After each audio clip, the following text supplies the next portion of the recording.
got nobody in the chat. It's just me and Yet. AJ Herschel, the kid. We're going to talk about some things.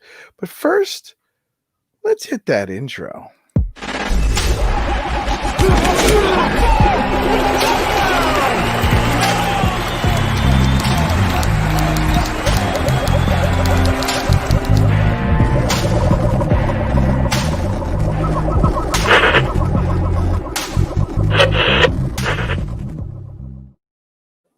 Hey, the same intro we've been playing for 3 years. And it gets better every time.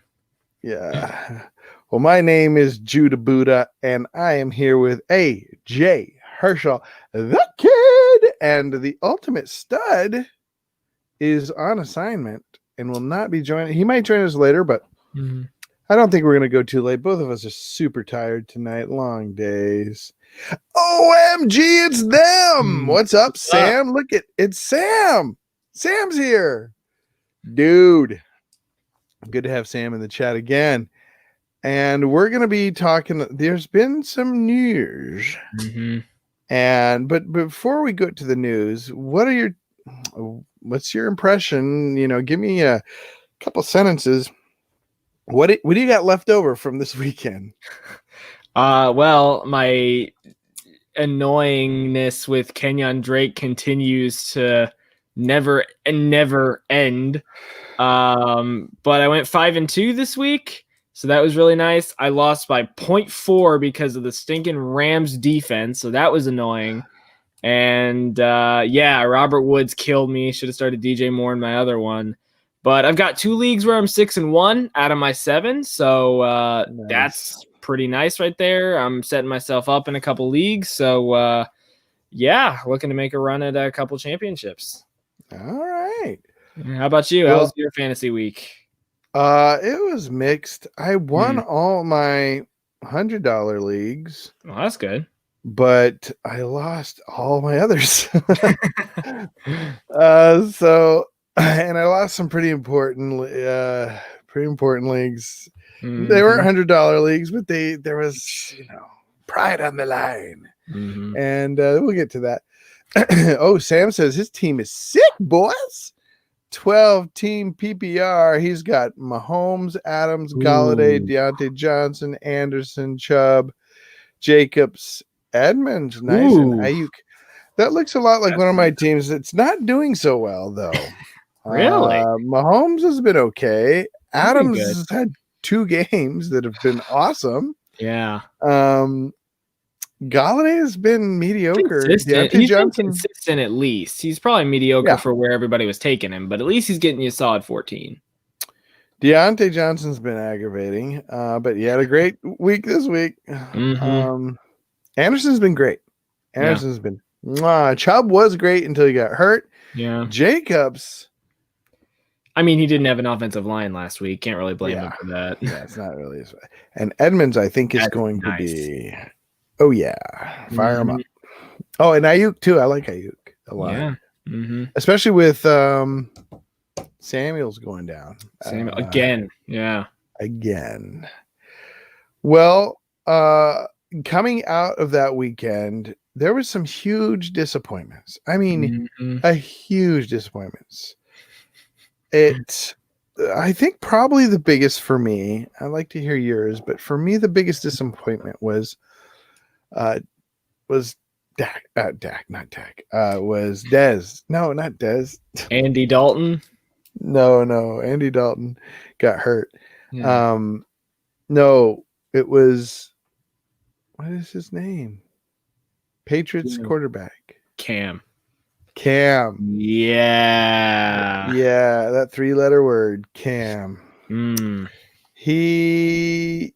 I had him going in several leagues. Now, luckily, I was going against him too in several. That was nice.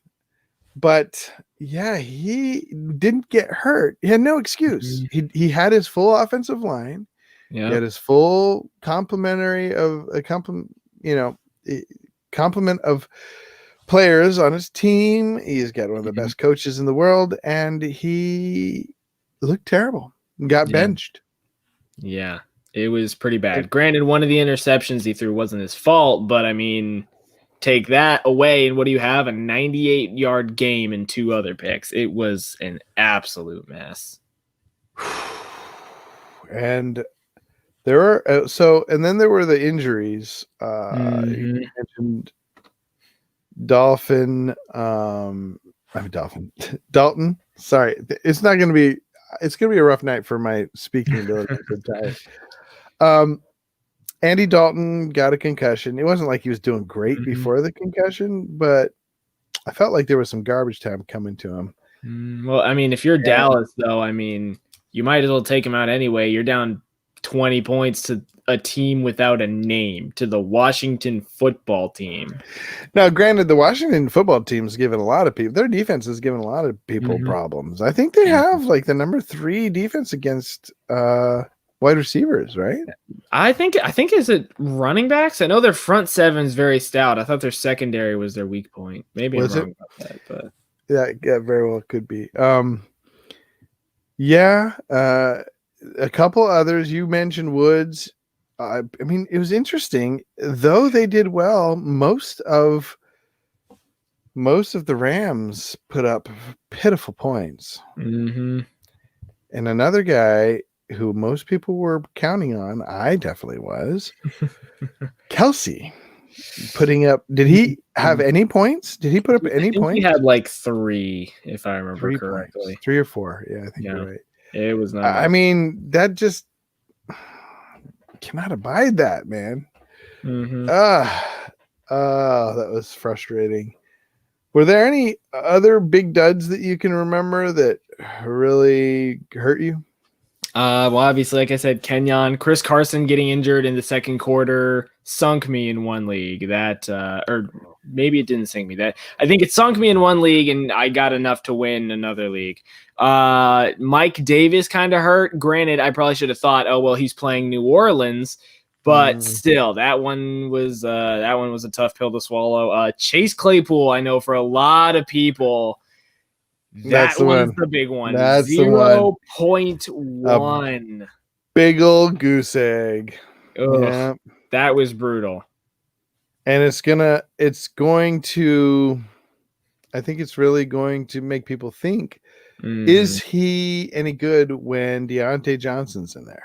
Yeah, exactly. Well, I mean, which could only be for half the year, the way we've seen Deontay play, 2 games, injured twice, and then got banged up and almost went out again in the last game. Yeah. Apparently narrowly missed a big injury, but yeah, it's rough. One team that I did have a problem. One person I did a problem with. I was a little bit disappointed with DK Metcalf this week, but I mean, when you're blanketed by Patrick Peterson and a safety, that's how Tyler Lockett gets you 50 points and wins. I remember when we talked about it, I said, well, the defense is going to shift over to Metcalf. Yeah. All right. He said, please don't use bad language, Sam. We're going to try not to put up. But he says COVID protocols really messing us up. Yeah. And that is true. The Patriots have had like out of the last 3 weeks, 1 week of practice. I think that was the team he was talking about. Sam certainly called the Deontay Johnson blow up. Yeah. And that is true. He talked about Claypool not being. He was locked up by Malcolm Butler all game, to be fair to him. Yeah. Good point. Thanks, Sam. That was no problem. Just keep it clean. But good call with the Deontay Johnson. Although it is, a question for you, Sam, do you think that he is going to continue to, frustrate his owners or his, what are we calling them now? The fantasy players with being in and out and can't tell if he's injured, he's questionable, could be a problem. Well, the other things we have to talk about, and that's why I wanted to talk about disappointing people that were not necessarily that were not injured, because injury, it's hard to say, hey, like you just can't predict injuries, but unless you're predicting what's his name, Marlon Mack injury. Oh, Anthony says, good evening, this is Math Quest. What's up, Math Quest? Should I continue? Oh yeah, well we're gonna get into stardom That's a good one. situms. Should I continue to trust Josh Allen after 3 bad games and Yeah, not converting in the red zone against the Jets? Yeah, that we was talked bad. about how like if he doesn't do well against the Jets, Mm-hmm. and he did not do well against the Jets. I think their offensive line is something's going on with their offensive line because Mm-hmm. it was supposed to be well. It was supposed to be a better offensive line, and he was getting met in the backfield. He barely had time to throw. Mm-hmm. His running backs can't get anything done. Yep. Do you have any thoughts on that, AJ? I mean, he still gets a couple of nice points just from his running floor. Yep. In some leagues, I think 6-point touchdown universal. Excuse me, this is his first week under 20, if I'm correct. But How many do you have? He had 16.38, I think, with 6 point per touchdown. Granted, not that mattered because the Bills didn't score a touchdown. I think I'm really concerned about him this week. He's going up against New England. Belichick's a great schemer on defense. I'm not starting him this week. I picked up Herbert in like 3 leagues a couple weeks last week. Nice. So I'm very happy about that. I get him instead. Allen scares me a lot. I think another opportunity for him to redeem himself comes against Seattle in week 9 and their absolutely mediocre secondary, but I am not starting him at all this week against a New England team coming off bad multiple weeks, and New England's going to have 2 full weeks of practice. The only caveat to that I would say is that New England, first of all, is not looking great in defense overall, and they've never been good against running quarterbacks. It's always sort of been an Achilles heel for New England. So that is true. I don't know, take it as you will. But yeah, he was quite disappointing. Everybody on the team, I don't think Diggs. Like you said, they didn't. Did they score a touchdown? No, right? The kicker kicked 5 field goals. They won 15-10. They were losing to the Jets 10-6 at one point, and I'm thinking, how? This is Buffalo. The argument against them was that they beat up on like bad teams early in the year, and they can't even beat. They barely make it through the Jets. Yeah, that was pathetic. Yeah, they're definitely not the elite team that we thought they were going to be, and I think some of it is a big part of that. Oh, I think it's their offensive line. I don't know. I think they have a good running game, just can't get it going. I think some of it has to be on Josh's shoulders. I thought he was better. I really did. I think he just doesn't have the wherewithal when it comes to being smart on the field. He just does boneheaded things at the worst possible time. Yeah. I mean, granted, he does what? This is his 3rd year, if I remember correctly. I think 2018 was his rookie season. So no, this is his 4th year. Is this his 4th year? Really? Okay, he's been around a little bit. He came in before Mahomes, right? That actually sounds right, because he came in with Rosen, maybe. Yeah. I actually do not remember. I'll go ahead and check that. I'll fact check that real quick. But yeah, so 2018 he was drafted, so this is his 3rd season. This is his 3rd season. Okay. You're right. His 3rd season. You're right. Yeah. So maybe it's a little bit of a late sophomore slump or something. Maybe it's just a couple of games. Hopefully he snaps out of it. I don't know, man. I think he's good for fantasy, but I don't think he's great for NFL. But all right. So the other things that we have to get to, the big news is that OBJ is out for the season. Tore ACL, I think. That's brutal. That devastated me. Because you have a lot of shares of him, don't you? Yeah. My phone was blowing up with, notifications today that he was put on IR. So I have him in my keeper league. I'm not going to drop him, but I don't know. I'm close to dropping him. Would you say that OBJ has any value in a dynasty or keeper league? I think absolutely, because he's Odell, and especially because if he comes back healthy next year, like you always say, he's one of the most talented receivers in football. I mean, you're not going to get him for the entire season. Smack him on your IR. bring him along with you next season, especially if you're talking about if you had drafted him a long time ago and he was a late round pick. I mean, you don't want to give that up. He's out for the year, but he'll be back. I think it's going to be hard for people, though, to hang on to him. I mean, he is Odell, but I don't know if that's, after all these injuries and everything, I don't know if he's the same Odell. His skill level is high. However, I don't know. Even my, truther like me is starting to think. Sam says, I think he will be. Deontay. I think going back to your Deontay question earlier. Oh, okay. I think he'll be a wide receiver 2 rest of the season. After a week, okay, like he'll get better. He might pull a Djax. Yeah, you're right. Well, like come back in, get hurt. Yeah, but he was a huge buy low. That's true. That is very true. If teams are hurting a wide receiver, you said it too. Yep. If teams are hurting a wide receiver, he is great trade bait right now.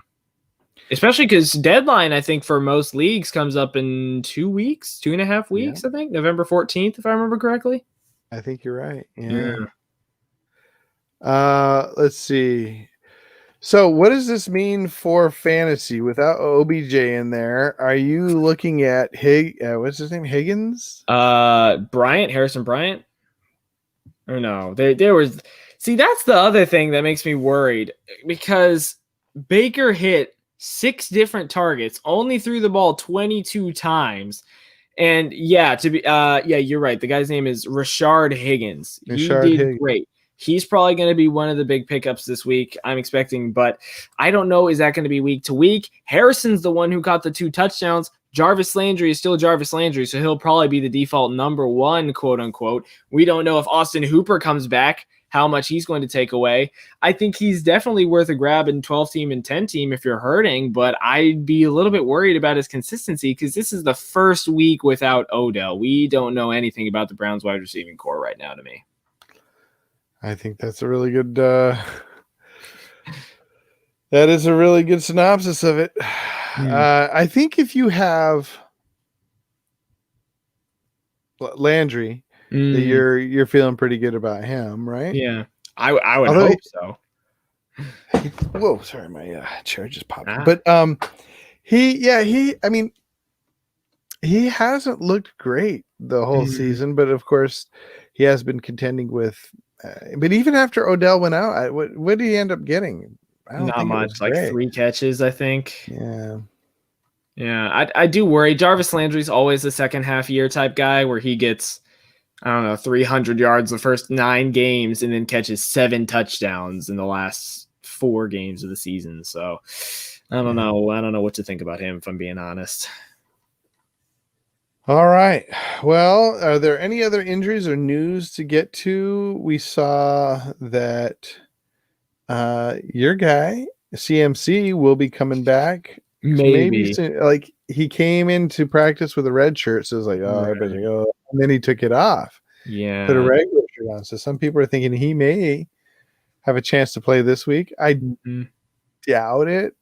What do you how are you feeling about it? I don't know. Matt Rule said that McCaffrey is hopefully going to play Thursday. I don't know what that means. A lot of people have said that McCaffrey looks better than he ever has right now, or better than he has obviously in multiple weeks. It's just going to be up to the medical team. And when it comes down on Thursday to figure out, is he getting the start? Is Davis going to be getting the start? If he's healthy, does that mean he's just coming in as like a decoy for a couple plays just to test him out, see how he feels, and then immediately put Davis in? I'd like a little more clarity. And honestly, part of me is thinking, Carolina's going up against, if I remember correctly, Atlanta this week, I think, if that's correct. So you've got DJ Moore, Robbie Anderson, and Mike Davis all having high ceilings. And I'm almost like, hey, let's leave McCaffrey out for 1 more week just to get him healthy and give me Mike Davis for 1 more week. I almost would rather have that instead of having the mystery game of trying to play, will McCaffrey be 100% or not? Unless McCaffrey says he's 100%, I'm very concerned. And I have him in like 4 leagues. So we'll see how that works out. Wow, that's a lot of McCaffrey. You're one of them I know you traded for. Right. Yeah. And, but you had a lot of early picks then, huh? I did. I had two. One of them was an auto draft, so I got him first pick. Another one, I think we drafted him at I think I drafted him at number 1 in the league I'm co-managing, and then finally in one of our leagues, he dropped to number 4, so I just snagged him there. Oh yeah, Yeah, yeah. I thought I was cool getting Ezekiel Zeke. Elliott. That doesn't. Yeah, how's look that like, been recently? Well, I have more points than CMC. We'll see how long that lasts. Yeah. Well, we'll see. Jonathan Buster says, new segment idea: over under Judah's total points for the week. Over under 69.9 this week. Oh my goodness, that's wrong. That's wrong. He's just still mad because I beat him last week. Last week, 2 weeks ago at this point. Last week, I think. Oh, yeah, yeah, because it, yeah. Oh, yeah, 2 weeks ago.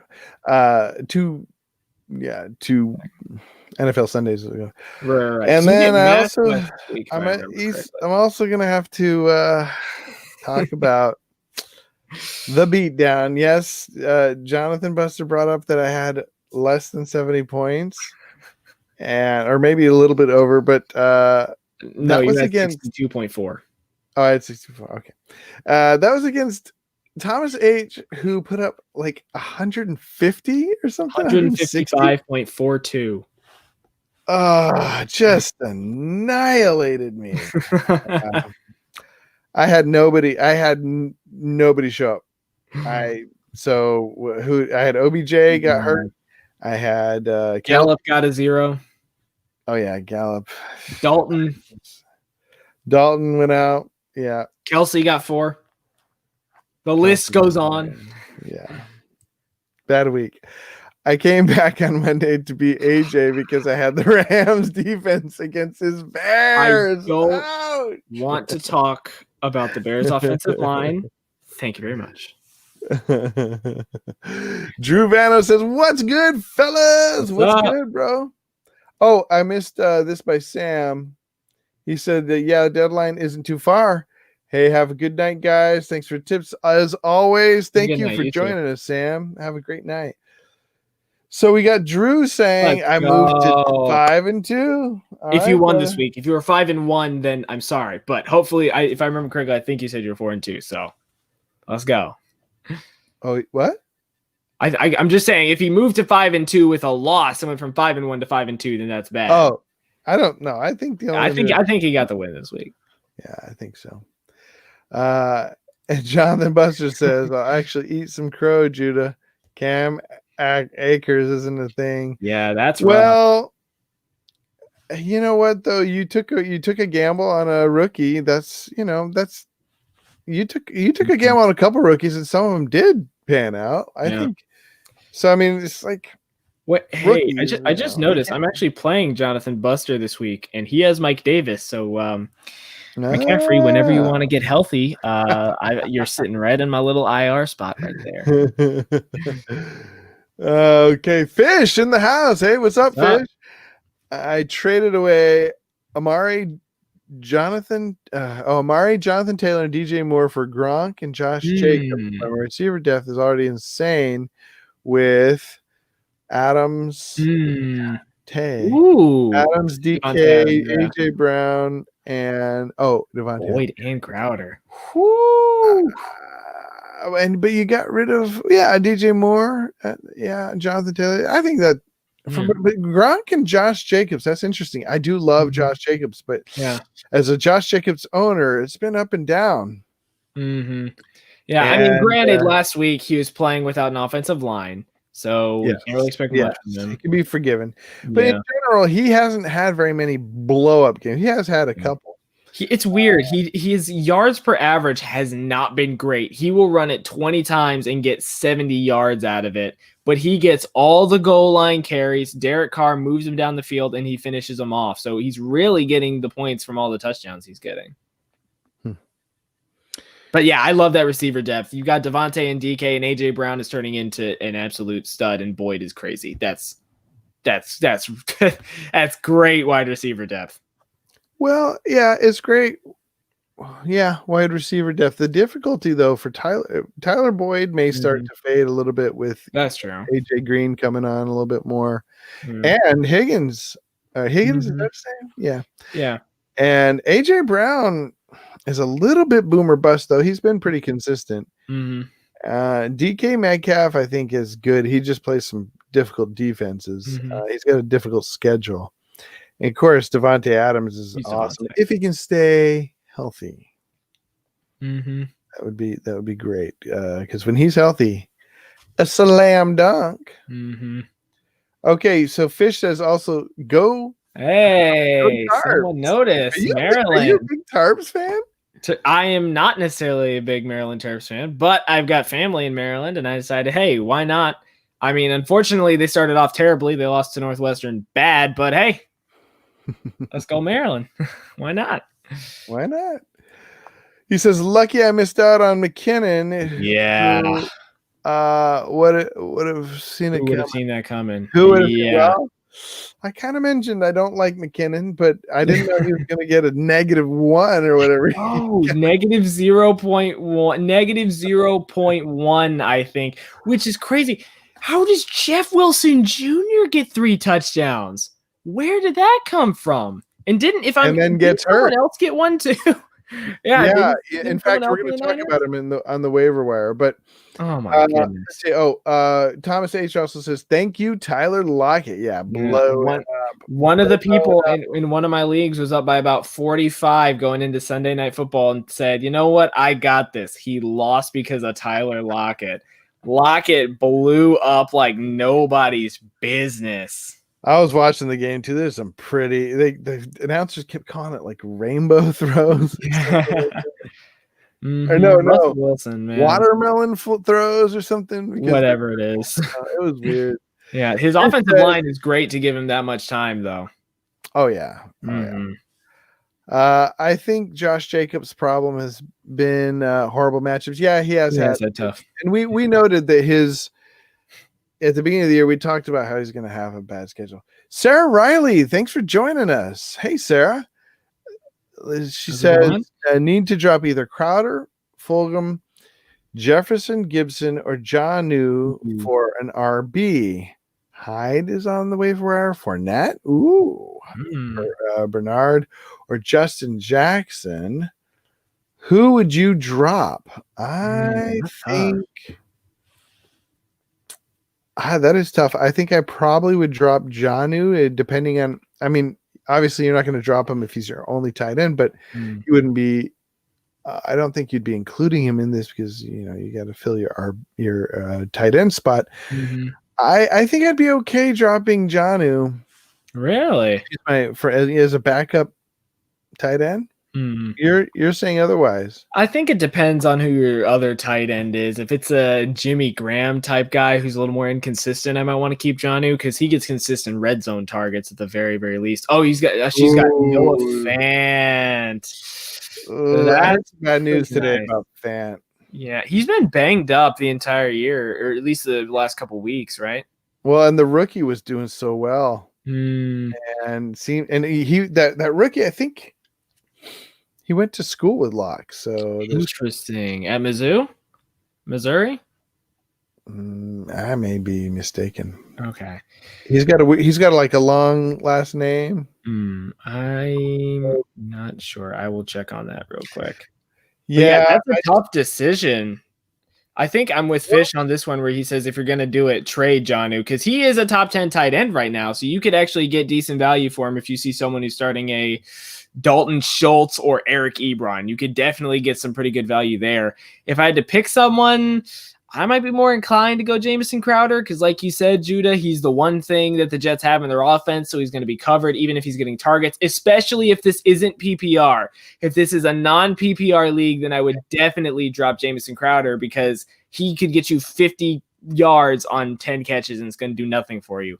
Fulgham is the definite number one in Philadelphia. He gets targets and he's get touchdown looks as well. Even though I don't trust Philly that much, I trust them more than the Jets offense. Deshaun Jackson is in and out, can't stay healthy. Justin Jefferson is a solid number 2. I mean, he's going to be boomer bust. For the year. Who is? I think D-Jax is out. for the year. Okay. Well, there you go. Travis Fulgham, absolutely. Then, and then Justin Jefferson, I'd like him as a boomer bust play, and Gibson has some good upside. So I would go Crowder out of those, and I'm with Fish. Trade Jonnu if you can. Don't straight out drop him. Interesting.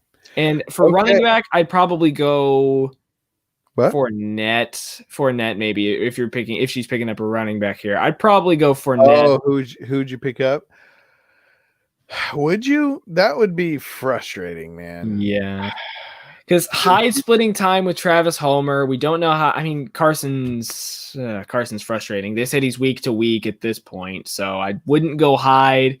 Fournette at least is splitting time with Rojo. He took some decent carries away from him. I think he's got higher upside. Bernard's definitely a number 2. Jackson is frustrating. I'd go Fournette out of those and drop Crowder. Try to trade John.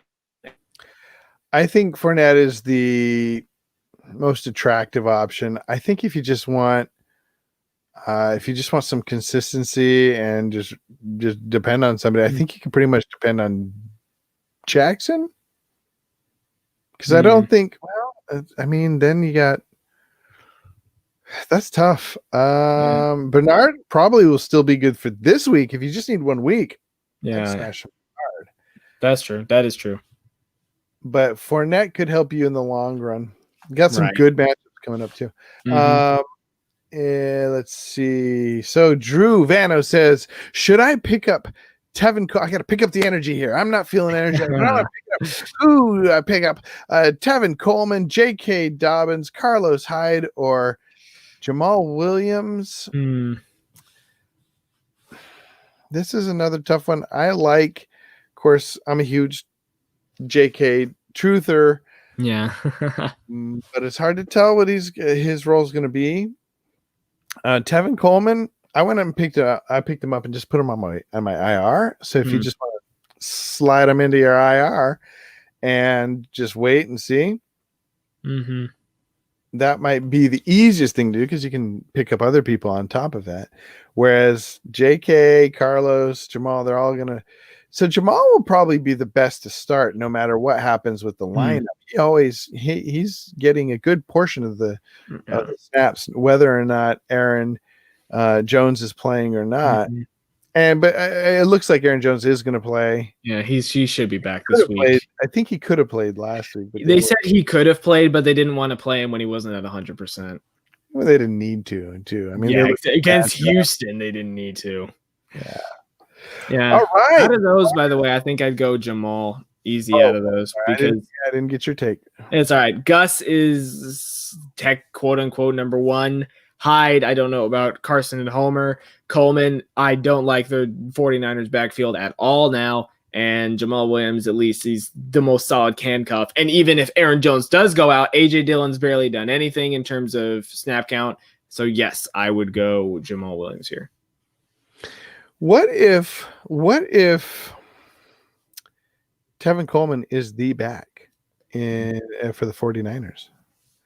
I mean, I'm sure that will be a very sad day for you because you hate Tevin. Oh, yeah. He's a ham and egger. But, I mean, I don't mind him when he's dirt cheap, and you can put him on your IR. That is true. So, all right. Bars in the tuck. Interesting. Thanks for joining us, man. Should I trade DJ Moore and Mike Davis for Fulgham, Devontae, and Montgomery? See, the reason why I'm thinking about this is at all possibly a yes is that Mike Davis is going to be useful for maybe a week more, maybe this Thursday, and that's about it. He's basically a handcuff after that. No, I think he's going to continue to get play. You think so? Yeah. I don't know, because Christian McCaffrey, I mean, don't let the injury fool you. He was putting up 20 fantasy points, first of all, every game before his injury. And then also, this is the reigning offensive player of the year. And he says he's selling to the Christian McCaffrey owner anyway. I would say this about just something that's dawned on me about Mike Davis. And Mike Davis has earned, I think, a really good spot on the offense. 1, 2, I think they would be worried about, I mean, they've seen what happens. They don't want to get their star player injured again, and 3, yeah, he was the lead rusher for 2 years, but they also lost a lot of games with all that lead rushing. They might want to start thinking about, and look at how many games they've won without him, with Mike Davis in there. Yeah, they've done pretty well. Mike Davis has kind of fallen off this last week, though. He had a really rough game against New Orleans. Granted, it is New Orleans we're talking about, so he should have a good bounce back week against Atlanta. But also, if I'm Carolina, yeah, Mike Davis has been pretty efficient and he's pretty good, but Christian McCaffrey is an all-world talent, and this is a team that's trying to make the playoffs. Like, they're sitting at 3-4, and in the 17 playoff, they're going to need all weapons out. So I think when McCaffrey comes back, I think he'll be back to RB1 status. I'm not saying that because I own him in 4 out of my 7 leagues. I think he'll be back to RB1. I just don't know. I don't think that Davis is going away. So what do you think about Fulgham, Parker, and Montgomery then in his trade? What he would be getting? I don't like Fulgham. I don't like Parker, and I don't like Montgomery. So I would not do that. I'm actually, as much as I was down on DJ Moore before the year because he was going way too high in the draft, now that if you have him, might as well ride it out. He's doing decent. He's been pretty solid as a wide receiver. And I guess I'm a little biased because I'm hurting for wide receivers, especially after OBJ went down. I am looking at wide receivers like, hey, what's going on? Trade me a little wide receiver there. It's tough because I like Fulgham, but Montgomery, the Bears, look, I watch him every week. The Bears' offensive line is atrocious. He got so many carries and like you can't do anything with it because he can't go anywhere. And Devontae Parker is not doing – he's fine, but he's boom or bust. We don't know how he's going to do with Tua when Tua Tagovailoa starts this week. So he's a huge question mark. So right now, if you're looking at like starting Fulgham or Parker, Fulgham's not a bad play, but I don't like Montgomery because the Bears' offensive line is bad and Devontae Parker is not great. So – if you're doing this trade and getting more in Mike Davis, I would ask for more instead of Parker or Montgomery, someone more solid who gets a 10-plus ceiling and has a much safer floor. Because Parker and Montgomery, sure, they could get you 20, but they could also get you 3. That is a good point. And Fulgham, too. Yeah. At least he gets the targets, though. At least he has the potential, I feel like, to do better. Well, don't they have Rager coming back? Yeah. And who else? I saw they have Rager and somebody else is. They might get Jeffrey back too. How long have we been saying that for? Yeah, I know. That's what it might. Okay, well, let's try to get through these because we want to get to the waiver wire. Jonathan Buster says, "I need CMC back in Dynasty." Snark. But one more week away won't hurt. Snark. Should we ban him? We should ban him. No. I'm joking. Bars on the Truck says, you already did that? We got that. We covered that. Okay, yeah. Would you guys start CEH and Le'Veon Bell versus the Jets? I'm going to go ahead and say yes, because one of them is going to pop off, and both of them, I think, have a pretty low floor as well. It depends on pretty high floor. If by high you accept 5 points, 6 points, 5-6 points. Yeah. I think it depends on how deep your league is.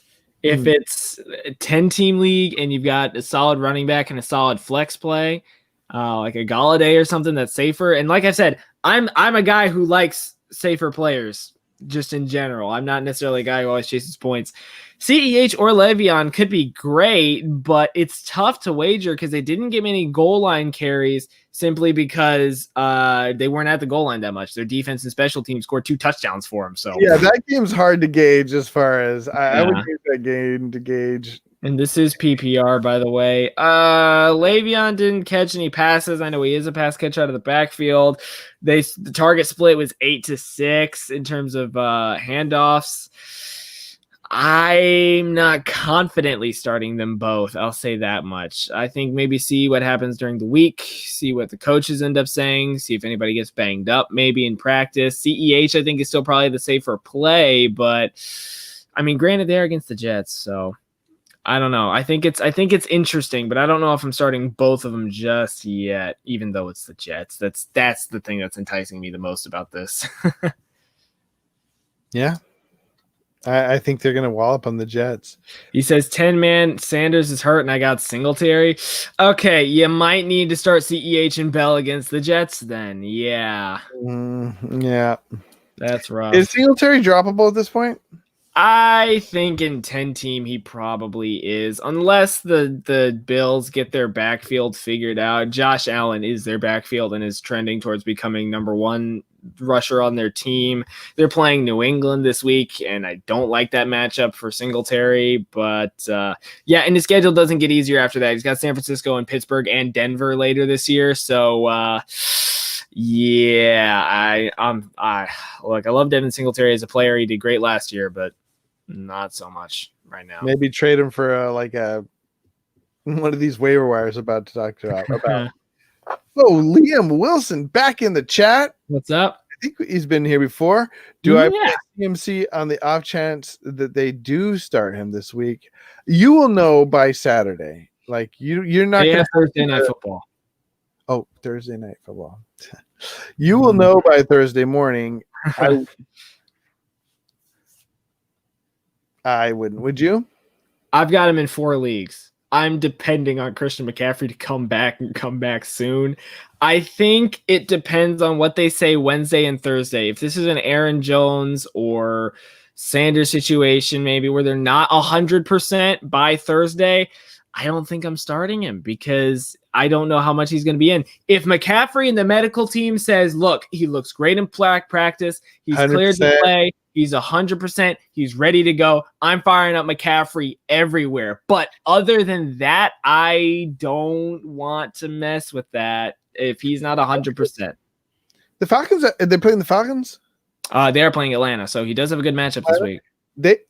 I don't know. Falcons actually, if they have anything, it's a decent front line. That is true, but I mean, these are 2 running backs. Him and Davis are running backs that catch passes out of the backfield all the time. We have a viewer from all the way from Israel. Wow. Thank you for joining us, Raphael Green. Thanks, Great man. to have you in the chat. What time is it? It's got to be early tomorrow. Yeah. Good. Hey, do you have any questions? Drop them in the chat. We've got Drew Vano asking, he's back again asking, I see Hollywood Brown as a favorable schedule rest of the season. Yeah. What do you guys think? Yeah. That's why I went heavy on him and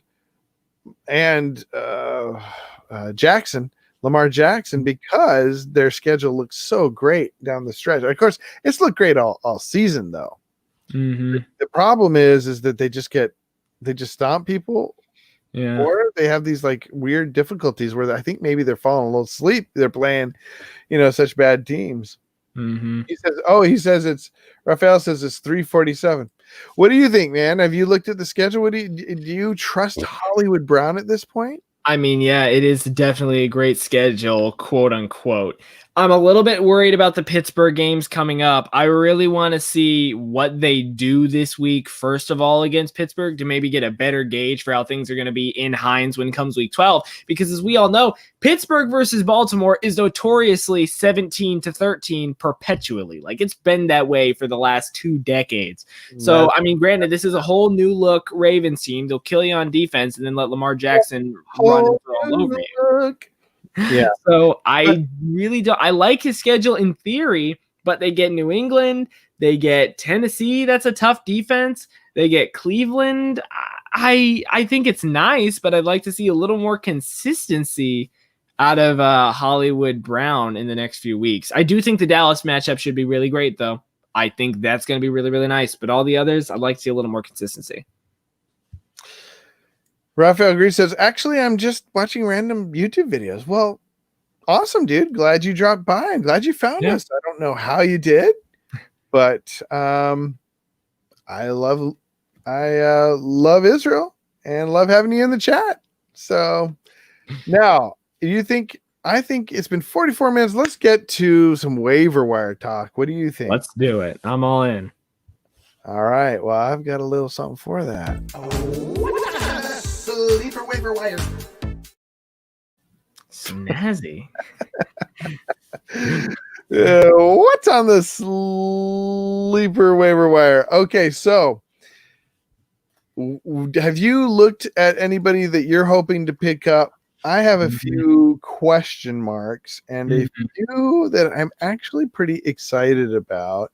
Interesting. I'm going to be heavy on the wide receiver side of things because I am desperate for wide receiver. I've got a couple that are on bye. I've got a couple that are, dead to football. And so I'm in desperate need for some wide receivers. There are some decent ones on the waiver wire. Did you have anybody that you were eyeing, any kind of lean this week that you need to look for? Yeah, I have a really big one actually that I'm really excited about. Last week, I liked Trey Burton. He put up 20 points. I was really happy with that. Don't know if he'll replicate that against Detroit. I don't think a rushing touchdown by a tight end is going to be an every week type thing. But another tight end, 10% owned. And I should have seen this coming. Wentz loves throwing to Ertz. He loves throwing to Goddard. He loves throwing to 10% owned Richard Rodgers, and they go up against Dallas. I love Fulgham and I love Richard Rodgers. If you need a tight end, pick him up this week. I am very, very excited about him. Going back to the Richard Rodgers, I say that because I did that so much when he was with the Packers. I would pick him up and then I think he had a couple just huge games because he had 90 yards and a touchdown just from one play. And it'd be on my bench. But yeah, Richard Rodgers, it's hard for me to get excited about him, but I mean, in a time when everybody's sort of scrambling for tight ends, I think it's a pretty solid one. I mean, Tanyan's turned out to be pretty solid. Decent, yeah. I'm a little bit worried about him because he's really had one blow up game, which was the one with if I remember correctly, no Lazard, no Adams. So he really had one game when he was the only guy, and I don't like MVS that much. Yeah. So I don't know how I feel about Richard Rodgers. I mean, not Richard Rodgers, about Tanyan for the rest of the season, but I love Rodgers in these next few weeks, especially this week. For sure. Well, I'm going to talk about somebody who he's only 16% rostered. You're going deep for this one. Well, it's not that deep. Wait, no. Is it 16%? No, I'm looking at the wrong guy because he's got the wrong jersey. He's 7% rostered. Wow. Okay. 7% rostered. He's a wide receiver. He was somebody that coming into the league, I really had high expectation for when he was playing for the Birds. Terrell Pryor. Yeah. No. That man's dead to me. No, Nelson Aguilar. And right there, Liam called it right before you said it. Good call. I was looking at my list here. Yep, Aguilar. I think this is somebody who's going to benefit from who's the rookie coming back from injury? No, or Ruggs has been there. He's been back. No, there's his name is like Jeff. I can't remember, but it's somebody who's been. I mean, Aguilar has always been a really good Hunter Renfrow. The catch, huh? Is it Hunter Renfrow? You mean? No. Wait, no. Bryan Edwards. Bryan Edwards. There we go. Okay, there we go. The Raiders have a lot of wide receiver twos. They do, but I think Aguilar is sort of the tall and just athletic guy who is great after the catch. He used to have a big problem with catches, but it's really worked on that from what I can tell, and is a favorite go-to by Derek. Yeah, that So is true. Last week, yeah. I mean, he's had a lot of I mean, his targets have slowly gone up, Mhm. every week. And I think he's somebody I'm going to be targeting because he's going to be easy to get off the waiver wire. I've spent a lot of my fab. I don't know why. Same. And I think he could be a solid addition to your line. And I like he's got not a bad schedule coming up. Mhm. There's some tough games in there, but it's not hugely intimidating. Hmm. Did you have another one? Yeah, one of them, like you said, looking for wide receivers, probably taken in most of yours, I would assume, but he's only 50% owned and he's playing Seattle. It's Brandon Ayuk, and we talked about him a little bit earlier. Deebo Samuel's out this week. Yeah. And the week after, Seattle is the most vulnerable pass defense in the league. If Jimmy Garoppolo is going to throw 3 touchdowns in any game, not necessarily he I will, love Ayuk. but it will be against Seattle. I really think Ayuk is going to be a really, really good play this week. A little bit annoying because I got Deebo in like 3 leagues last week off the waiver wire. But anyway, I still like the matchup for Brandon. Yeah, I have Ayuk a lot. That's why he wasn't one of mine. I have him a lot in my leagues. Yeah, did you see that one play he made where he just hurdled the guy into Oh, the end zone? yeah. That wasn't last week. That was a couple weeks ago. But Yeah. man, I saw that and thought this guy's got potential. So yeah, I fully endorse that. Mm-hmm. My question, going back, do we go back to the well with Scotty Miller? One thing we didn't talk about was what's his name? Chris Godwin being out again. Yes, he's out another week, and we're not going to see downtown Antonio Brown for at least another week. So it's Scotty Miller. Somebody, I mean, it's hard because he burnt me a couple weeks ago with a fat goose egg, but he looks like, I mean, he's always looked like he's one of Brady's favorite targets. And maybe that 0 can be just sort of passed off as he was hurt. Yeah. Part of me is like almost thinking, do I really want to get Scotty Miller in a league where I have Antonio Brown and Mike Evans and Chris Godwin and Ronald Jones? Do I really want another Bucks player? I do think he's a decent play, though, if I'm being honest. I mean, the Giants' defense is definitely vulnerable. Scotty doesn't know Miller. Oh, that's awesome.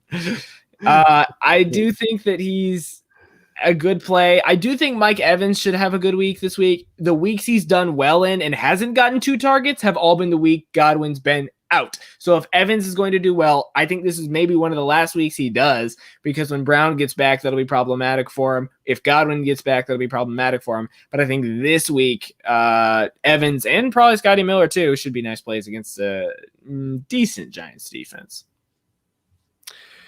Yeah, I agree with that. Liam Wilson and Stephen Drakes, thanks for being in the chat and checking us out. Ask about Higgins. So Liam said, "How about Higgins? What are your thoughts?" And says, Stephen says, "How do you feel about Higgins? Should I pick up Carlos Hyde, DJ Dallas, or Hasty? Hasty is next on my list. Actually, there you go. Fading Higgins, and maybe that's a good indicator to go out and grab him. But as we talked about earlier, Higgins is on a strange offense with a hard to trust quarterback. Though I heard an interesting take. Someone said that without OBJ, Mayfield is going to get a whole lot better. He'll be able to spread it around more. He won't have the dread of, I got to get it to OBJ or else he's going to throw a hissy fit.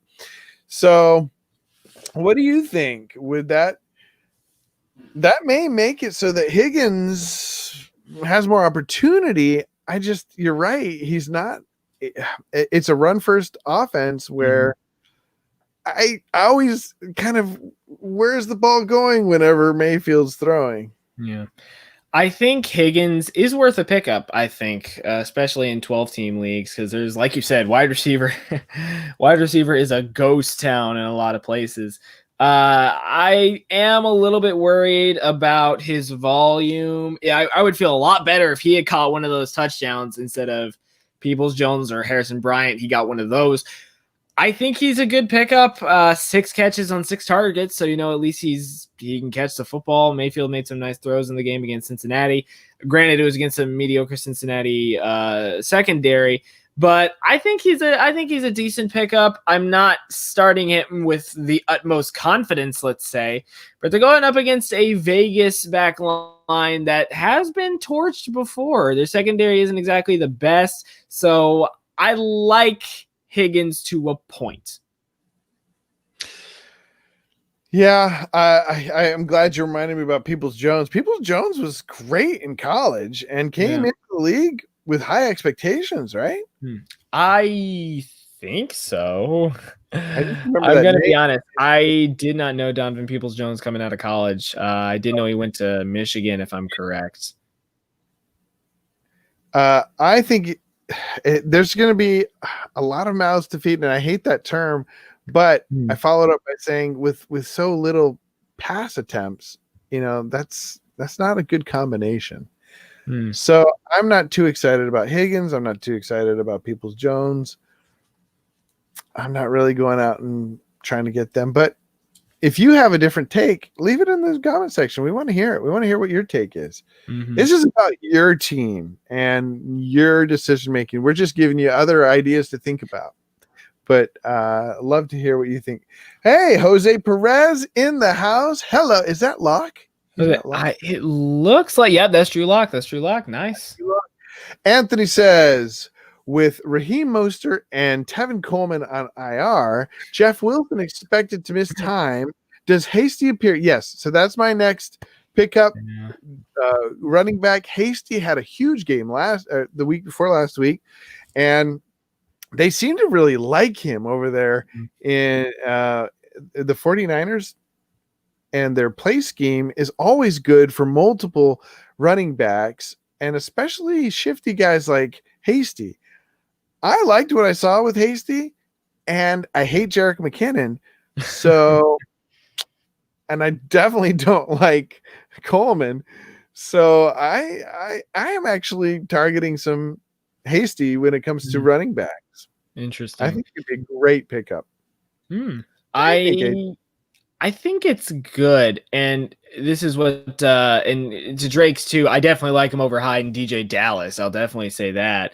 I'm a little bit concerned because I looked up, because I have Jerick McKinnon on a couple of my benches. I looked up, okay, why is there any reason on why he got absolutely no carries? And the 49ers said they played Wilson and Hasty because they were resting McKinnon because he'd been getting so much of the work with Mostert out.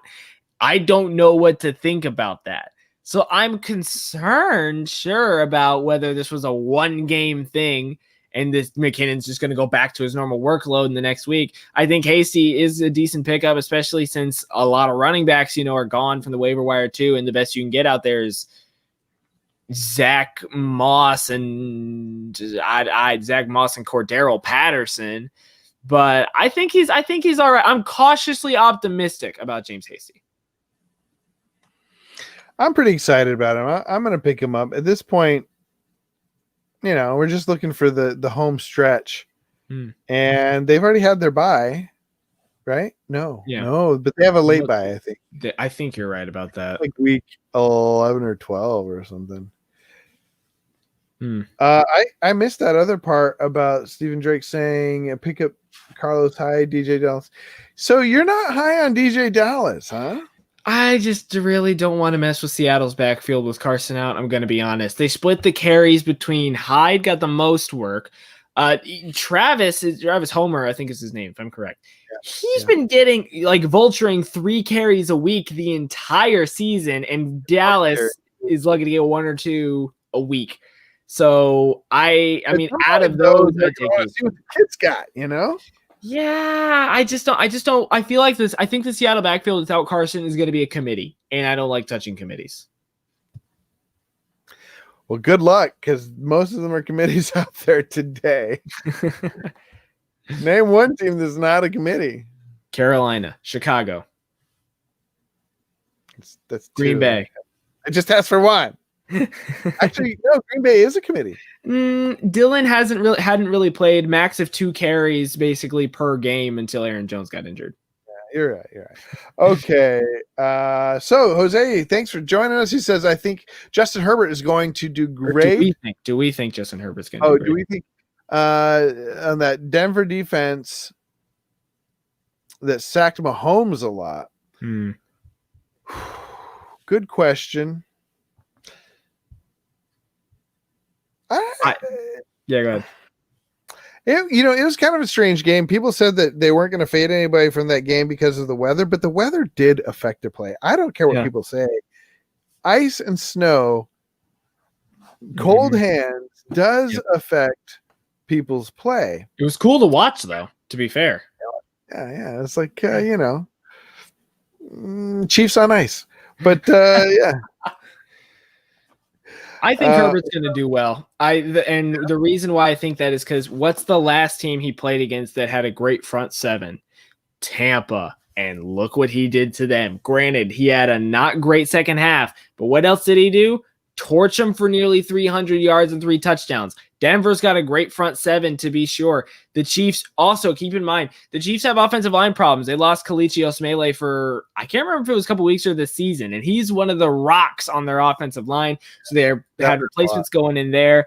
I do like Justin Herbert. I'm starting him with confidence this week and possibly most of the rest of the season. He hasn't given me any reason to doubt him. Only game that I would be concerned about going forward is maybe New England, but especially late season, he gets Atlanta, Vegas, and then Denver again. I like a lot Justin Herbert this week. Yeah, I agree. Next, Vano says, Sterling Shepard? Oh yeah. I kind of glossed over him because he's my guy. But he had a good week last week. 6 catches, 59 yards, and a touchdown. He's only owned in 27%. I thought he was owned in higher. But yeah, I think that would be a great pickup. I think he's going to be the man as far as wide receiver in New York, but that's not saying much. Yeah. I'm sick of Slayton, so I'll say yes. Slayton, oh my! I've been benching him like perennially for the last few weeks because he gets 3.3 a week. And Liam Wilson puts it well. They're playing the Cowboys, so yeah. If you're gonna play him any week, play him this week. And I think we missed Drew up here asking about Gus Edwards. I think he said could be. What do you say about that? Gus Edwards? Yeah. I don't know. I think I've never been a Gus Bus fan. Or Brian Edwards. I think it's Gus though. No, he was saying Edwards. Yeah, because I was asking about. Gotcha. He was bailing me out there. Thanks. All right, appreciate you. That's a good question about Gus Bus. That could be a good pickup. Yeah, it could. I think Jared, if he were here, would definitely dispute us on that Ravens backfield going up against Pittsburgh too. Yeah, I wouldn't play him against Pittsburgh. Yeah, for sure. What was the next one? Right here. Okay. Would you rather have CMC or Aaron Jones full PPR rest of the season? My heart says CMC, but my magical intuition says A Jones. And I'm a Packers fan, so although I don't like playing in fantasy playing my Packers. Really? Yeah, because when they lose, it's like a double whammy. That is true. That is true. I'd rather them lose on somebody else's bench or win on somebody else's bench because I can cheer with them. Be like, yeah, good for you. I love my Packers. Go Pack, go. But so I don't like to draft them. I will pick them up, of course, because I freaking need to win. But yeah. I'm very happy in the league one of the leagues I drafted with Judah. I was able to get both CMC and Aaron Jones. So hopefully that should set me up late in the year. I like Aaron Jones for the rest of the season, partially because his playoff matchups are Detroit, Carolina, and Tennessee is going to be the hardest out of those three. But Detroit and Carolina, if you're in a 12-team league with the 16 playoff, week 14 is going to be great, as is week 15. Packers at that point are probably going to be fighting for anywhere within the realm of a first-round bye, a division crown, and in a playoff spot.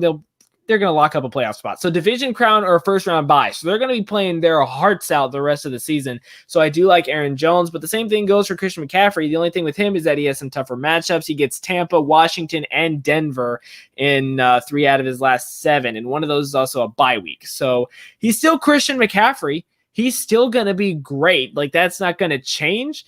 And the Packers do worry me a little bit because they can just go completely off the rails. And Rodgers this year is just throwing and doing whatever the heck he wants. Like, this is his team this year. So I think CMC probably I'd rather have him just because I know he'll definitely get a consistent 15 plus every single game. But I love Aaron Jones's playoff matchups. Yeah. Now, Aaron Jones does way better when Adams is not in the lineup. Do you notice that? Like, the split is crazy. It blows up every time Adams is not in there. So it might be something to consider, but all right. So your answer was Jones? I like Jones probably. If I'm set for the playoffs, Jones. If I need some wins now, CMC. That's interesting because CMC's not playing now. Jones is. I know. I mean, in the coming weeks, I'll say that in the coming weeks. Okay. Like if I'm fighting for a playoff spot, but if I'm pretty much locked in 6-1, Aaron Jones. You know, I'm completely faded. I'm fading CMC completely. Really? Done. Yeah. Maybe it's because it's easy for me to say. I don't have any. I never planned on having any of him this year. So I like Aaron Jones. Got high upside. His floor, his floor is a lot lower than CMC, I'm sure. Oh yeah, we already did that one. What are your thoughts on DJ Dallas? We talked a little bit about it. He's your guy. You talked about him before the season started as one of your names to know earlier. Yeah, I think we got to keep an eye on him. Now, look, the main thing is that Chris Carson probably going to miss this game. Carlos Hyde maybe has the best chance of playing. Travis Homer also banged up and hurt and may not play. Now, what is the status of Penny? Is he even with Seattle anymore? Yeah, he may not be. So never mind. He is. He's still with Seattle, but he's not likely to return for week 8. Okay. This makes things more confusing for us then. That tells me DJ Dallas, I would say this, DJ Dallas is going to get a chance to shine. I don't know if he's going to shine, but it might be a sweet little time to put him on your bench, see what he does. If you desperately need a what the heck flex, put in DJ Dallas. He may blow up. Who's their opponent? San Francisco, the 31st defense against running backs. That's not great. But I think it'd be interesting to see what he does. Yeah, if anything, he's a bench stash for me. If anything, I'm interested to just see what he'll do. But like I said, Seattle, I'm worried that they're going to start playing a committee, and that's never anything that I like to mess around with. So it's not a committee if nobody's playing but him. Yeah, well, yeah, that's true. But if everyone gets back to 100%, now granted, the one thing about Dallas is that he has been catching passes out of the backfield. He did get 2 catches, so if he becomes the PPR James White-esque of Seattle, I'll like him a lot better. But if they're still splitting between him and Hyde and Homer, not feeling it. To me, like Hyde and Homer are just a bunch of homers. Like, get him out of here. Get the kid in. Let's see what he can do. And that's what's going to happen. All right. So Trey S in the house. Hey, man. What's going on, Trey? Good to have you here. Evening, fellas. He says, full PPR. Choose one: Swift, Singletary, Johnson, or Geo. And Geo, it does look like Mixon will be out. I mean, it's pretty high chance at this time. I'm going. Can we eliminate Singletary immediately from this, by the way? Just go ahead and take him out. I know he's your guy. I know that you called it last year that he was going to be the number one back in Buffalo. Yeah, I don't know. I mean, I'm just gonna go Swift and Geo. You can eliminate. You can, Let's choose drop one the here, by man. the way. Drop Choose kick one. the man if you want. Huh? Let's choose one here, by the way. Oh, choose one. Yeah. I'm going Swift. I want to see what the man's got. I love DeAndre Swift. I love the guy. I've got that Georgia football back there. I love DeAndre. But you know what I don't love? I really don't like the Lions matchup this week. They're going up against the Colts, who are a notoriously stingy run defense. I am concerned about that. Granted, Gio's playing Tennessee, so tell what you will with that. I think the thing that I like the best about Gio is that he's a consistent pass-catching running back, as is Swift, to be fair. And I like Deontay Johnson if he's going to be 100% and ready to go. I just don't know if he's ever been 100% and ready to go the entire season. And he's against Baltimore. At this current moment, I'll go Gio, but Deontay and Swift are not close, are not that far behind. Interesting. I mean, if Deontay is full go, if he's fully healthy, I might. Yeah. Against Baltimore? Against Baltimore. No, yeah, you're right. No, you're right. It is full PPR, so that does make it a little more interesting. Yeah. Who'd you say the Bengals are playing? They're playing Tennessee. Oh yeah, that's right. Yeah, I'm going Swift. Swift for me. What else we got here? Claudio says, yeah.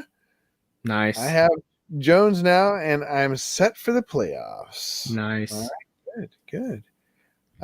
He continues it here, though. Okay. Yeah. What? Oh, what did he say? It's a two-parter. So he has Aaron Jones for the playoffs, so should he not trade him for McCaffrey straight up?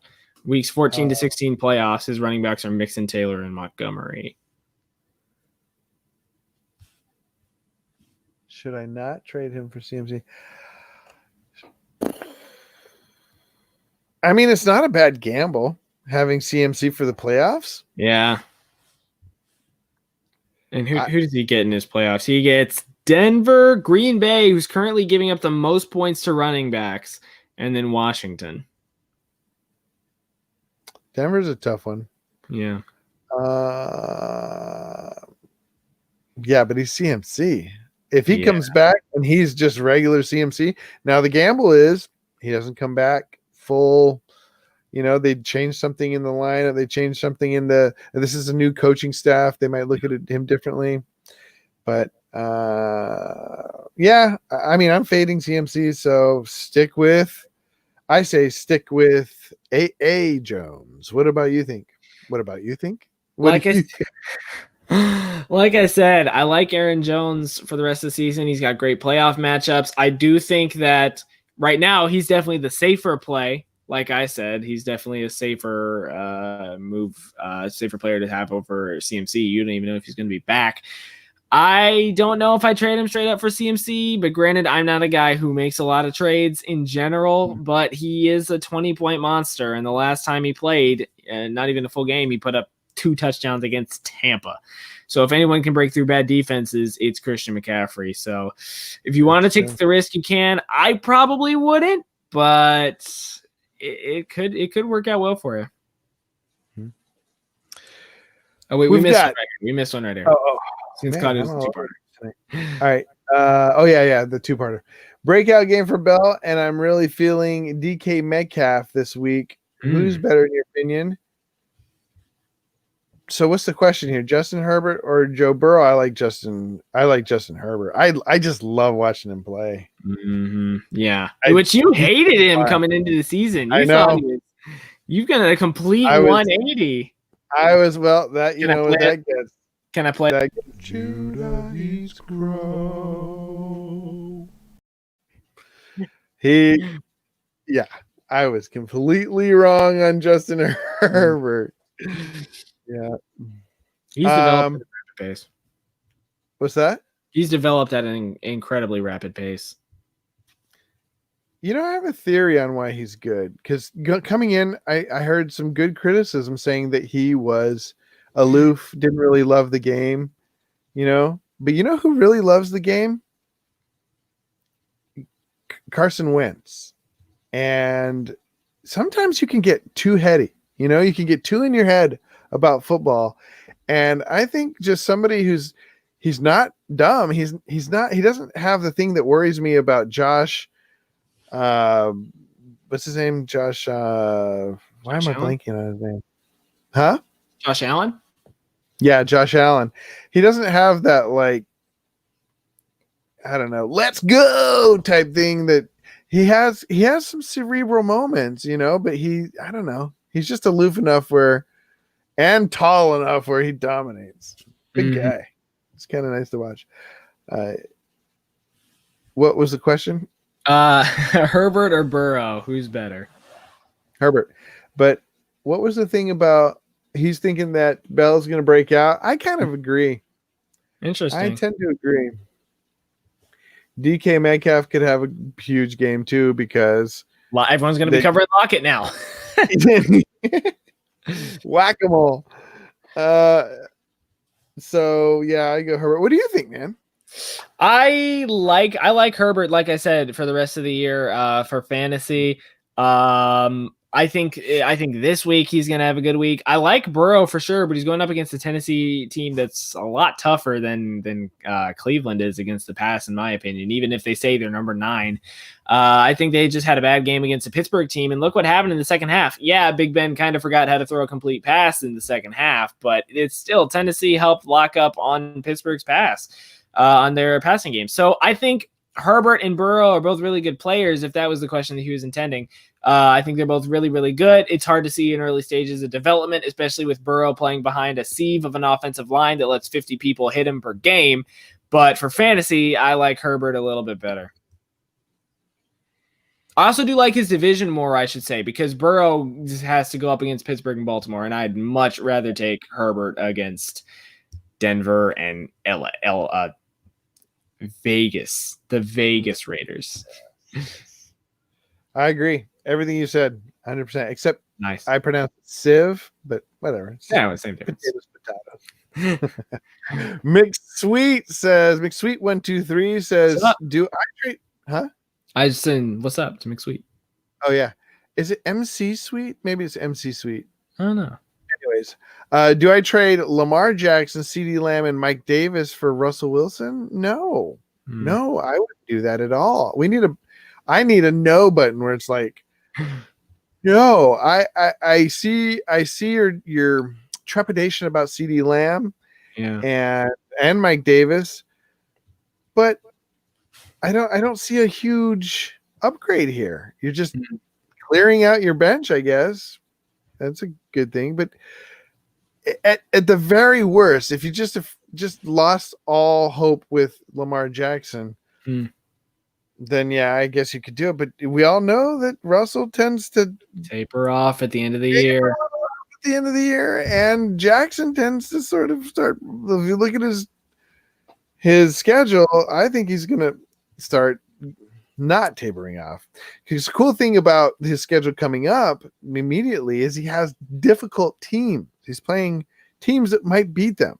And so that means he's going to have to play the whole game and give his all. Yeah.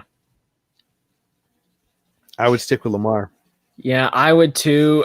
Look, Russell Wilson is great. I just don't know if I'm not big on trading for quarterbacks. I would check your waiver wire. If you really don't like Lamar's matchups that much, check, does Carr have a good matchup?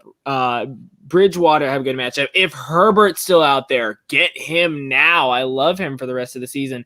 Yeah, Mike Davis probably going to taper off. CD also tapering off, but you're also giving Lamar Jackson, who in 2 out of his last 3 games put up 30 points. Is he going to have a rough time against Pittsburgh? I think so, yeah, but I don't know if it's worth all of this to trade for a quarterback in Russell Wilson. For fantasy, I don't think so. If you're fed up with Jackson, though, this is your team. He says, I won't. what was I kind of want to hear what was your thinking was you're just looking for the upside to see Russell just really killing it every week and you wanted a piece of that action? Like, I don't blame you. Yeah. Do think though that it's going to taper off as we get closer to the playoffs. Mm. I don't know that for sure. It's just a feeling, something we've talked about before. Mm-hmm. He could really blow up and Jackson could get hurt tomorrow. So, don't just take our advice. Think about it. If you feel like it's the right thing, go for it. I'll say this. I don't think it is a major mistake to do that. Although getting rid of CD, I think CD still has a lot in him. What do you think about CD Lamb? I think CeeDee Lamb's going to be really good, but at this point, I think a player just in general down the line, but we're going in with a third straight quarterback for Dallas. I think Dalton's going to be back. Even if he doesn't clear concussion protocol, it still worries me. And it's not like Dalton is looking great. And McSweet says he's lost all hope in the Dallas Cowboys. Yeah, their defense is a mess. They've had injuries all over the field. I don't necessarily want to say they're tanking because technically speaking, they're a game out of winning the division, which is absolutely hilarious and atrocious to say at the same time. But, man, the Cowboys are just having a bad year. And now Zeke's not even getting the production he normally gets. So Dallas is a mess. And he's losing the ball a lot. There you go. Just doing some things that frustrating. Mm-hmm. Did we have any other comments coming in? Yes, we do. Nicole Sawyer, it's been a while since Nicole came in. Hunt from Kansas or Deion Sanders? A little bit confused by the question here. Hunt from Kansas or Deion Sanders? Who is the best person to do good outside of their team or something? Like once they get traded? Yeah, I'm a little bit confused because if this is Kareem Hunt of Kansas, then he's doing fine in Cleveland, but Deion Sanders is like the second best cornerback of all time. So I'd like a little bit of clarification on the question, but I think McSweet talked a little bit about he has Davis CMC coming back. Yeah. I get trying to trade away Davis and CeeDee. I totally get that. I just don't know if you want to do it for a quarterback. That's the only thing. Because quarterbacks you can get and at least play the matchup. Running backs and wide receivers are a lot harder to find nowadays. Yeah, and CeeDee could still be serviceable. I know that Dallas is looking like trash, but yeah. I mean, it's the NFL. Things turn around in a heartbeat. True. All right, what else we got? Right here, by the way. Yeah. Thomas H. saying Des Bryant. I mean, I have been so frustrated with wide receivers that I've been looking over there, giving the old one eye to Des Bryant, thinking that might be a sweet little pickup. I even went out yesterday and looked and see if I could pick him up since they were on bye. I don't think I was able to. Because he wasn't signed with them yet. Gotcha. Yeah, I think he officially signed the contract like this morning. Yeah, he's going with the Ravens, right? Mm-hmm. Yeah. Yeah, interesting. That's where he is, which could be good for him because if he goes back to normal Des Bryant form or even something not quite as that, he could be a big red zone target, which would hurt Andrews. But it could be really good because Baltimore doesn't really have a true number 2 wide receiver. Right now, granted, it is a run-first team. It's curious to say the least. Well, he wasn't doing great his last year. Well, he tore his ACL in his first game. Oh, yeah. Well, the last year he played the whole season. Well, when was the last time he played a whole season? It was a long time. The last full season he played was 2017 in Dallas. I mean, he had 800 yards and 6 touchdowns. It's not terrible. That's decent boom or bust potential. I was a frequent shareholder and was rarely happy having him. He was very boom or bust. Yeah. He would have just terrible games, and he often got injured. He would have a back thing. He would have a leg thing, an ankle thing. I don't know, man. Yeah, so I'm not excited about him, but I am, like I said, wide receivers, just not a lot out there. Yeah. I'm running out of steam, brother. I'm getting tired. We still have a couple questions though, right? I saw Anthony. Yep. Did we answer this one? We're here first, real quick. Oh, okay.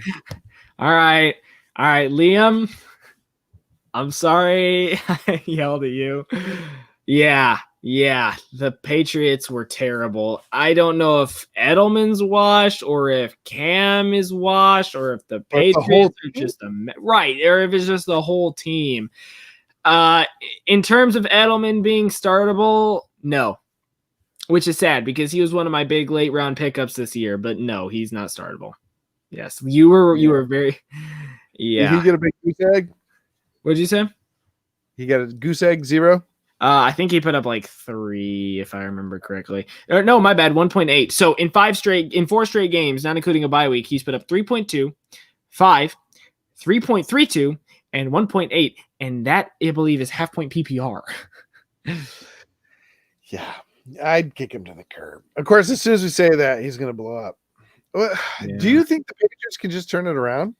I mean, they could, because this is Bill Belichick we're talking about, and Cam Newton could get it back together for sure, but they're not going to have an easy road back. Buffalo, Baltimore, Rams. I don't know. Arizona too. Could be the sweet spot. That is true. That is true. That is right game. That is true. This is a prove it week for basically all of New England. For sure. I'm benching them until they do, though. Yeah, for real. Sad.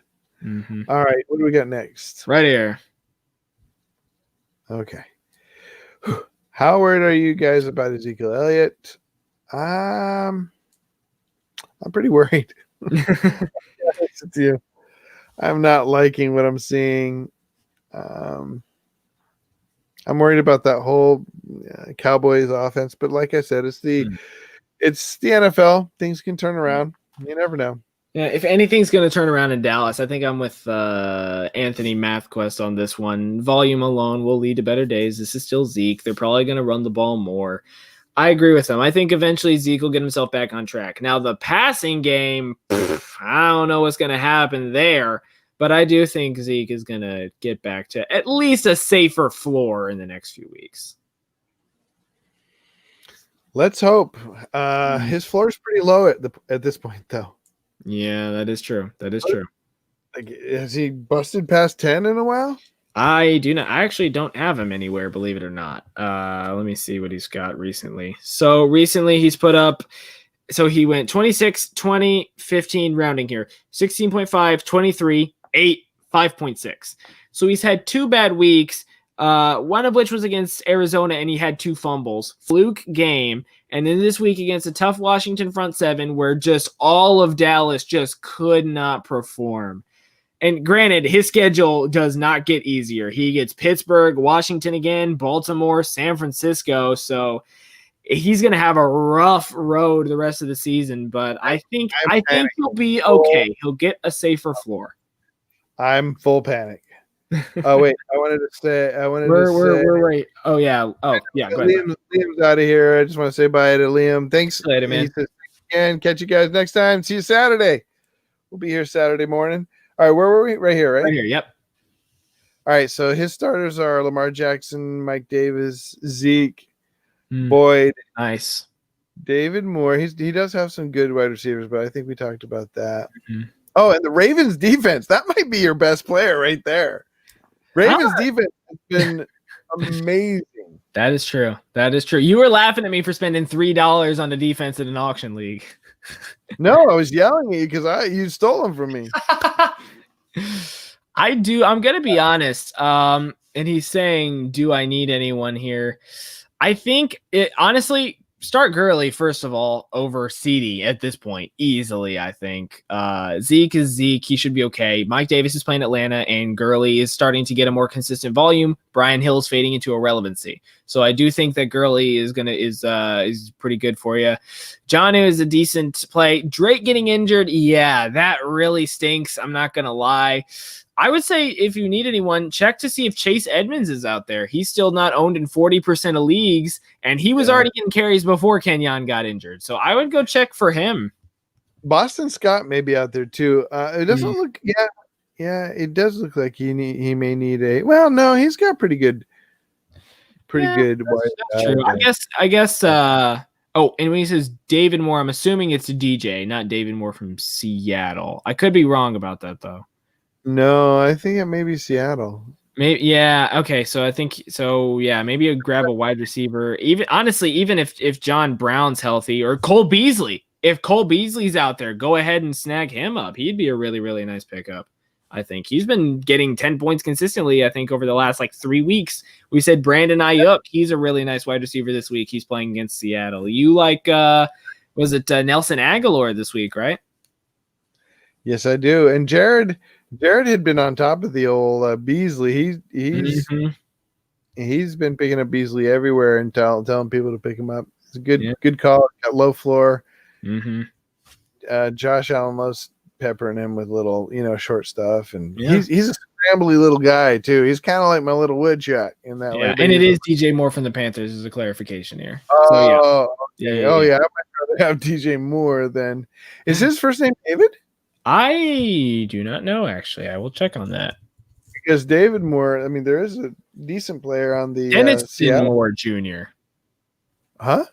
Denniston Moore. Denniston. Cool Not name. sure where the J came from, but So yeah, maybe grab an Ayuk or someone from the waiver wire. That might be a good bench stash, or Edmonds, one of those two. Yeah. That would solidify your team pretty well. McSweeney says Cam Newton just doesn't have any wide receivers to pass to. I think it's been a consistent problem. I think that's why why Brady left, because he's just so frustrated with that situation. Well, that and other things, but he never had any wide receivers either. Well, let's not lie. Brady in time before his previous Super Bowls had people like Randy Moss and last. Oh yeah, for sure. Like Edelman he's a solid receiver. Like he's not bad by any means, but he's definitely not necessarily a stud, especially as he gets older. And then unproven N'Keal Harry, and who else? James White is their number 2 wide receiver. Yeah, they need help there. Pretty much, yeah. Harry's terrible. Jose Perez says, I'm trying to understand Drew Lock. Is him or the coach? All right, so I heard because he was good last year, but now he's struggling and he's just going. Yeah, so he actually had a big conversation with the coach. I just one of the guys I listen to is from. He has like an inside into the Denver. He's like a Denver beat writer. Okay. And he was talking about how the coach really emphasized, stop throwing everything deep. You're killing us with that. And he said it seemed to really resonate with Drew. And as you saw, he did start going a little bit more to his tight end. That one guy we're talking earlier, I forget his name. It's really long. Give me a second. I got to pull it up. Yeah. But and I think he has some kind of connection with that guy from years gone by. Yeah, it is. His name is, if I can, I'm going to try my best to pronounce this, and I'm sorry if I'm butchering his name, but it's Albert Akwegbunam. Albert Akwegbunam. I think that's the best I've heard. We'll call him shot. Albert A. Albert O, actually. Okwegbunam. Oh. And yeah, he did go to Missouri, so you were right about that. They do have that college connection. They got a little connection there. I think you could see him dumping off a little bit more. I think they could right the ship. Of all these dumpster fire teams that are, everybody's worried about. I think maybe these, the Broncos could really right the ship. Yeah, and Vic Fangio is a great defensive coordinator, and Drew Lock, is it just him or is it the coach? So first off, Fangio is a defensive guy, so I'm not sure. I don't remember who their OC is, who their offensive coordinator is. But Drew Lock, technically speaking, still does have a winning record as a Broncos quarterback. I think he's just having a rough stretch here. He's playing against tough defenses this year. He has not had it easy. He's played Tennessee, Pittsburgh, New England, and Kansas City. So he's been put through the ringer of tough NFL defenses. In college, he was really good. And to your point about stop throwing the ball deep, he is a deep ball passer. He was a gunslinger. That was how Missouri scored points and won their games in the SEC. So I think he should be all right, but I definitely think it does depend on the coaching and helping guide him into a more accurate quarterback instead of just heaving the ball to Jerry Jeudy and Noah Fant every other play. I don't think it's just him necessarily, but I do think that I think he'll be able to turn it around with good coaching. I don't disagree.